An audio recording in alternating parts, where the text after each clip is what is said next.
and the Office of the President have been ranked amongst the most corrupt institutions in Ghana by the CDD Afrobarometer survey. That's round 9. The presidency comes in second place after the police on the ranking conducted annually. I'm going to just take a look at this right behind me here. And it ranks about 16 institutions. I'm going to get into it. And this comes only a week after a corruption survey by the Commission for the Human Rights Administrative Justice in there. That's what you have on the screen. The police tops with the perception of those who believe that the police is corrupt, 65%, followed by the Office of the President, members of Parliament, 3, judges and magistrates, 4. Now, tax officials, Electoral Commission, civil servants, MMDCEs, business executives, assemblymen and women, traditional leaders, religious leaders, public media. Private media is last but one, and then non-governmental organizations is the next. These are the institutions that were ranked in terms of this particular survey. The police, presidency, members of parliament. The next is whether Ghanaians who responded to this survey support democracy and reject authoritarian alternatives.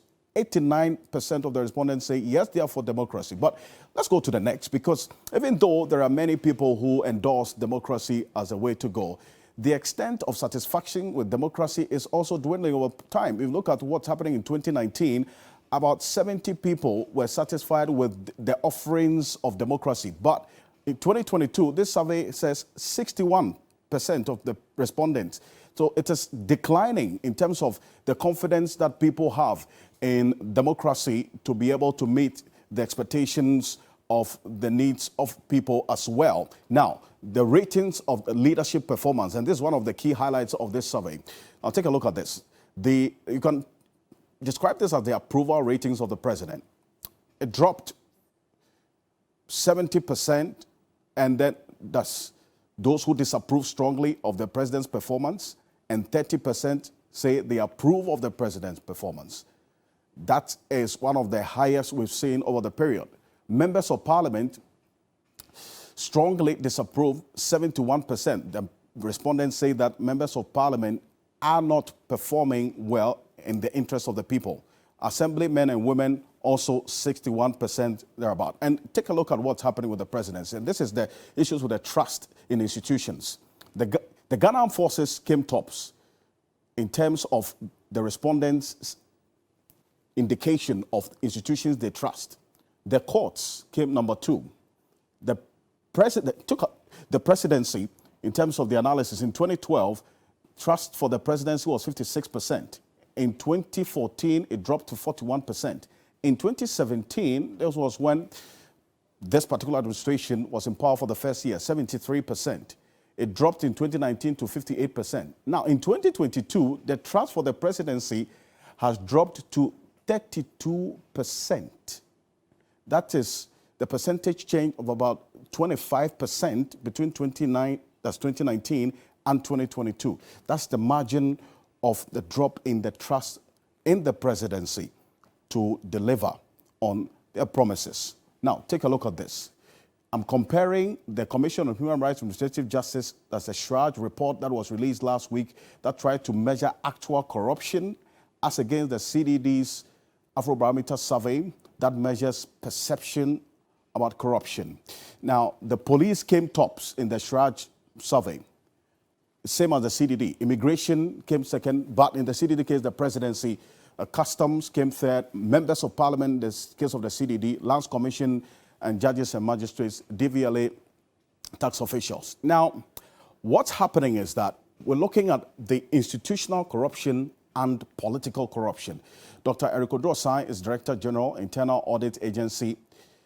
He connects with me on Zoom. We're going to get back that particular connection. But this is how worrying that the situation looks like and why there's a needed urgency to be able to address this particular development. Dr. Odrosai, thank you for connecting with me now on Zoom. First of all, look at the trend, and that's what I tried to paint in there. Even though there are many who will say this is perception, perception is not formed in oblivion.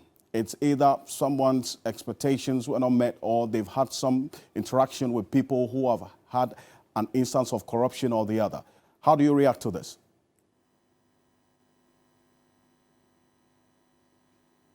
Thank you very much. I think, yes, there's a thin difference between, or thin line between corruption, perception and reality. The survey report or results should get all of us worried, because if we have this as the perception of Ghanaians, then it means we have a lot of work to do. If you match this one as against the CDD report against the Shraj report, it seems to me that there is some similarities, even though the respondents may be different and the sample size may also be different. Whichever way you look at it, it is a very good information and input for policy making. It is a way of telling us that we should double our effort towards the fight against corruption. It also tells me that there are a lot of people who still do not understand the intricacies of corruption and its effect or impact on society. It also tells me that we need a lot more education and sensitization, as well as awareness raising among the body politics of this country. So it throws out a lot of information that should be an input for policy making. But the bottom line is that it is a wake-up call for us to double our efforts towards eradicating corruption in our society. Well, the survey does indicate that a lot of the respondents endorse democracy as a way of governance, but the confidence in democracy to meet the expectations is reducing. I mean, if you look at the directive principle of state policy in the 1992 Constitution, states that the most secure democracy is that which is able to meet the basic needs of its people. So how secured is our democracy if it's not meeting the basic needs, which has informed the dwindling trust, as we've seen in this survey? It will depend on the connection or the relationship between needs of the people and governance. Governance is expected to promote the welfare and well-being of the people. But again, if the governed fails to hold the duty bearers accountable by way of delivering on their mandates, then you can possibly agree with me that democracy will not work to achieve the expected development.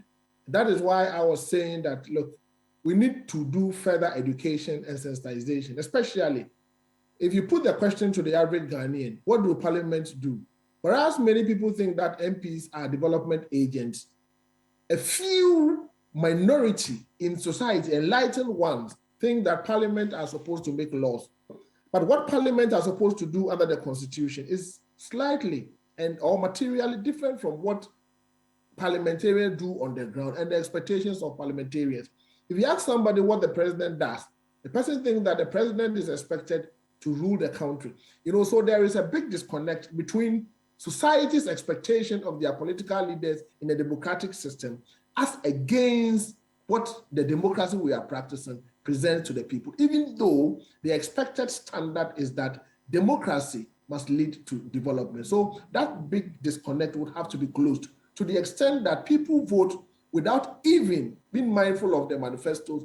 People vote, and some people think that they need to be rewarded before they go to vote, so they don't expect anything. People vote by expecting that, look, once I vote to my MP goes to parliament, and my MP acts in my best interest. People think that MPs should not even come back to them and consult them before they vote on the floor of parliament.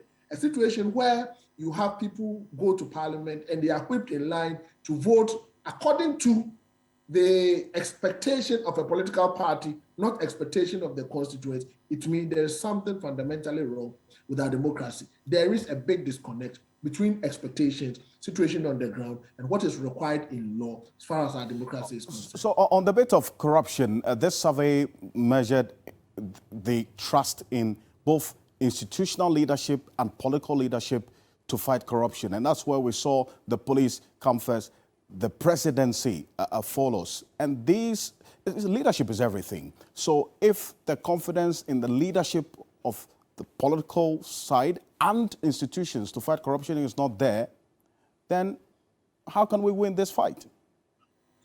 I believe we can win the fight against corruption We can win it if the leaders and the institutions send a strong signal that they are for the citizens.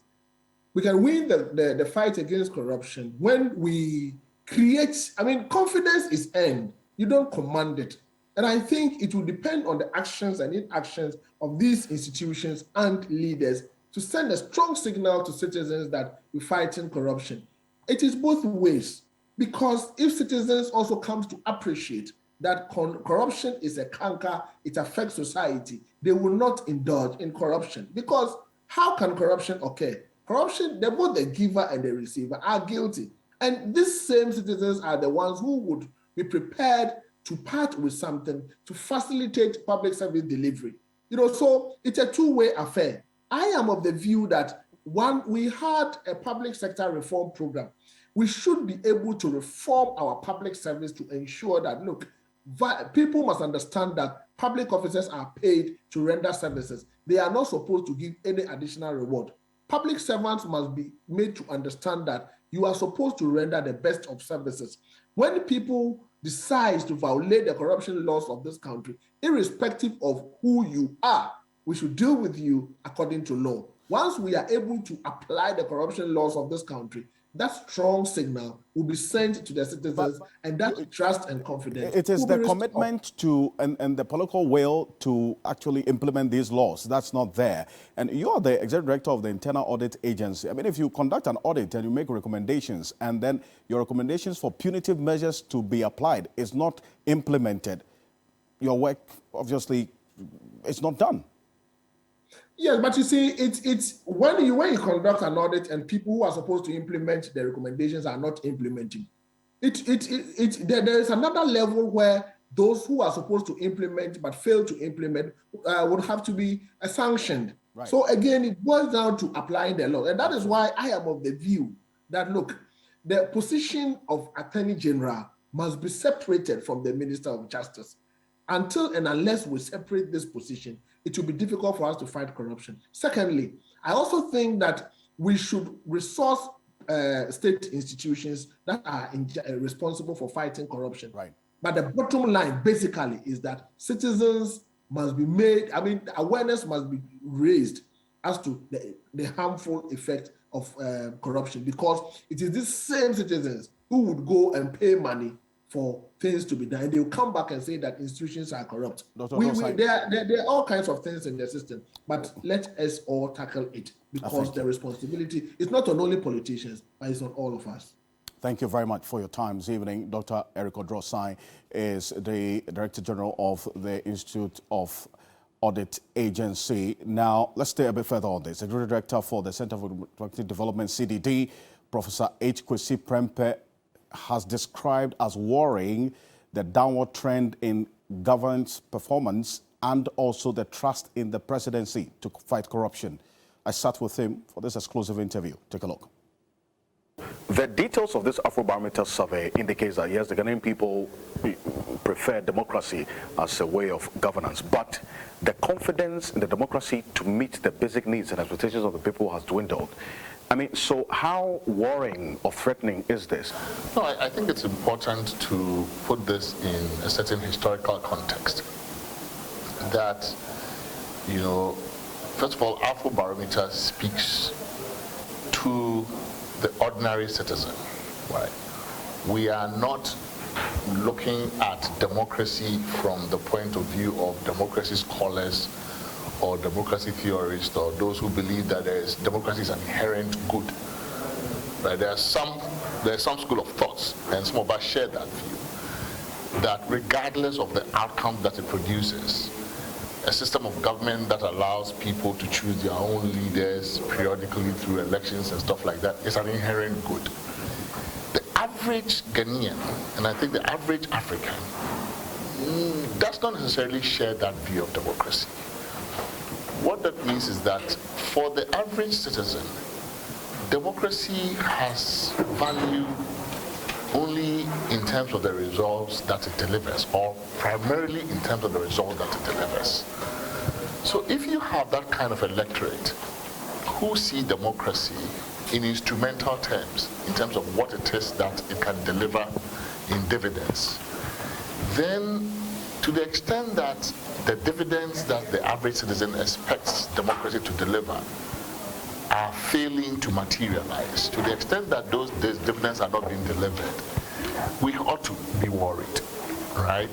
So if you come to democracy with this idea that, and yes, there are some Ghanaians who, I think a good number of Ghanaians, who know where we have come from, and they look at our democracy since 1993, they compare it to the past and say, at least I have freedom of speech, at least I have certain freedoms that in the past I did not have, right?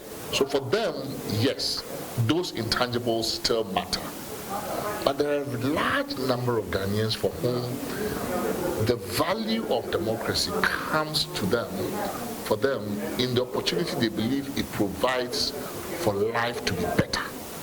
That when you choose your leader and you choose your government, and when you have the power to deselect that government through elections, for them, what makes that useful is that they get the government that they think will respond to their needs. So when, in spite of that opportunity, life doesn't appear to change much for you, that disillusionment, that dissatisfaction, that disappointment can actually pose a danger, as you rightly put it, to the very survival of the democratic project we are embarked upon. So we are worried. We at CDD and at Afrobarometer, certainly when we see the trends sliding in terms of dissatisfaction, fortunately for us, the support for democracy continues to hold high, even though that also is it's tapering off a bit. But we continue to prefer democracy to all its authoritarian alternatives. We continue to prefer democracy to one-party rule. We continue to prefer democracy to military rule. That is positive. But as you rightly observed, we are seeing more and more that people are getting more and more dissatisfied with the results they are getting from democracy. And if you put the conversation in a bigger scale, these days you follow social media conversation, not just in Ghana, but across Africa among the youth. You see that we are getting seduced into alternative thinking, imagining alternative to democracy.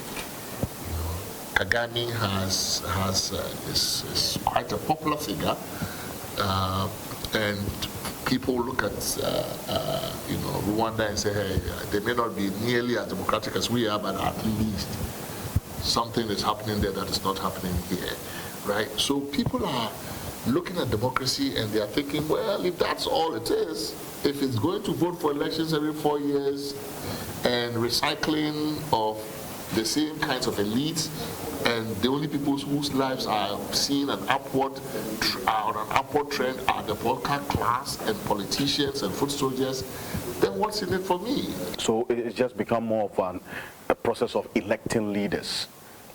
The only benefit is you just go and take part in an election. Then after the election, you surrender your sovereignty to the people who are elected. You surrender your resources in taxes for them to lead. And then also you continue to pay them in office because they are employees, as was captured in there. You see the posture of leadership towards some of these surveys, and they all say it's perception, and so there's no realism to it. They will question methodology. How has that also contributed to the deepening canker that we see at the moment? Fortunately for us, basically Afrobarometer is not an outlier. Afrobarometer is not this voice in the wilderness, just screaming itself hoarse, just saying things that nobody else is connecting to. What we say, what we gather in Afrobarometer is basically is resonating in any other places. We have anecdotal evidence. Even the the radio stations, when you listen to them, that's not where we source our data. But at least even the very shrill voices from callers and stuff like that, they validate some of the things that we find. And it is not, in my view, it is not entirely coincidental that the same time as we're seeing this huge dip in public dissatisfaction, this huge dip in trust in institutions, our economy is also going in the same direction, and now we find ourselves with in the IMF back again. So these things actually, I mean, I like the point that one of my colleagues, Osai made on the panel, that Afrobarometer data, we triangulate it with other sources of data, right? We don't just look at Afrobarometer. Afrobarometer is here. Somebody else does a survey. Somebody else publishes some others, and they're all singing the same tune. They're all pointing in the same direction. So it's not this one data point that is saying this. Everybody else who is collecting data around this time, and even those who are not counting on quantitative data but are just doing qualitative research, the current literature coming out on Ghana is saying the same thing. Even if you read Bloomberg, whatever it is that you're reading, everything is singing the same voice, right? So I think it's important for leaders to pay attention. Everything rises and falls on leadership. So if this survey details anything to go by, that the people's trust for the presidency has fallen drastically, and the institutional corruption as well, and the trust for those leaders in the institutions has also fallen. How can leadership then lead the fight against corruption if we can't trust them that much? It is the biggest finding from this year's survey. I mean, when I first saw the raw data, before we basically cleaned it and analyzed it, I was a bit surprised just at the huge dip in public trust and support for certain institutions and public offices, including the presidency. And it's not a good thing when the places within the constitutional and political system where power is lodged for finding solutions to problems, power is lodged for transforming the system, for changing the system. When those same places are the ones enjoying the least trust, then you ask yourself, if citizens feel this much despair, what then? Because if the places you are going to go to for solutions is the places where you have invested your trust, your mandate, your hope, are also places where you don't think you can get results, well, where else are you going to go? And for those of us who look at democracy in this way, it's worrisome. It's deeply worrisome, because then citizens will then do what? They turn to vigilante, they turn to other forms of self-help. Because if you're not going to go to your representative that you elected, if you don't want to go to your MP, your assemblyman, if the president is not the one you're going to go, if you don't trust the courts, where do you turn? Because people will have to live their lives, and they would look for alternatives outside of these more legitimate sources of power, of solutions to problems. So that worries us deeply. That worries us a great deal. Yes, but it's political corruption. I mean, and that's what it was captured in the survey, the political leadership and the lack of trust in there for them to actually be the leaders in the fight against corruption, and the institutional corruption as well, where we've seen consistently the Ghana Police Service has been leading its surveys. Recently, the Ghana Statistical Service one, and then what has just come through from you as well, as the #1 most perceived corrupt institution. And in the case of Ghana Statistical Service, there was some reality to it as well. How does both the political and institutional leadership reform the processes to win this fight against corruption? On the police side, I mean, certainly, the thing about the police, it's easy to trivialize it and say the amounts are small.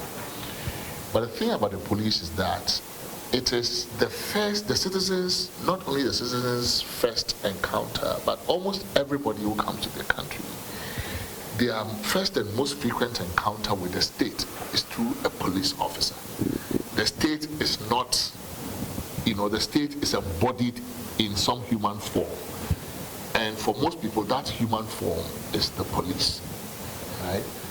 So how you view the police shapes your encounter and your perception of the state as a whole. If the state is seen as legitimate, if the state is seen as disorganized, disorderly, not, behaving properly, we form those opinions from the way we see the police. So it's a very important institution. But some of us would tend to say, oh, but the police just one city, it's just one city. Actually, it's not. Because if you the frequency of the encounters, right? So if in a single day, you ply a particular road and you make 2 or 3 transactions with the police, and you do this, many times in a week, in the aggregate, the monies we are talking about are substantial. So this is almost like a tax, right? When I send Momo is 1.25 or 1.5, it may be just a drop in the bucket. It appears like it's just 1 CD something.